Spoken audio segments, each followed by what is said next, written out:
अस्सलामुअलैकुम। अनोखी स्टोरी 7 के चैनल में मैं आप सब दोस्तों को दिल से खुशामदीद करता हूँ।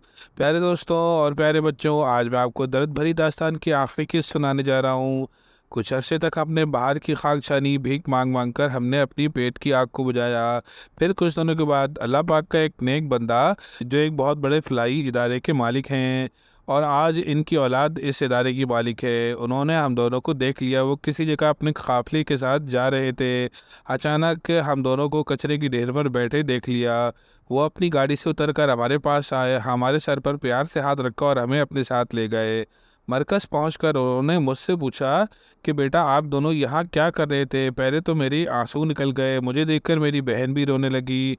फिर उन्होंने हम दोनों को अपनी गले से लगाया और आहिस्ता आहिस्ता मैंने अपनी सारी रुदात उनको सुना दी। उन्होंने कहा, बच्चों परेशान ना हो, आज से मैं तुम दोनों का सरपरस्त हूँ। दोस्तों कहते हैं कि अल्लाह ताला अगर एक दरवाज़ा बंद करते हैं तो 10 दरवाजे खोल भी देते हैं। ये दिन इसी तरीके से सुकून के साथ गुजर रहे थे। कोई तकलीफ़, कोई परेशानी, कोई मुसीबत का सामना हमें करना नहीं पड़ रहा था।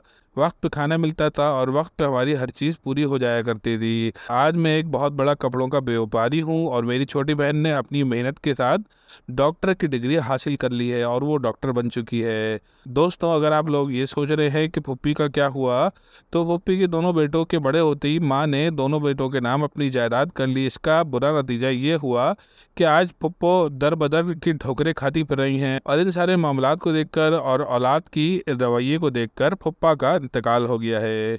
प्यारे दोस्तों और प्यारे बच्चों, ये थी दर्द भरी दास्तान की आखिरी किस्त। अगर आपको ये किस्त अच्छी लगी तो इसको ज़्यादा से ज़्यादा शेयर कीजिए, ज़्यादा से ज़्यादा लाइक कीजिए और मेरे चैनल अनोखी स्टोरीज़ 7 को सब्सक्राइब करना नहीं भूलिएगा। प्यारे दोस्तों और प्यारे बच्चों, हमारी इस स्टोरी का लाइक टारगेट 500 है, तो प्लीज़ मेरी हेल्प करिए और इस टारगेट को मुकम्मल करने के लिए साथ दीजिए। जज़ाकल्लाह। अस्सलामु अलैकुम।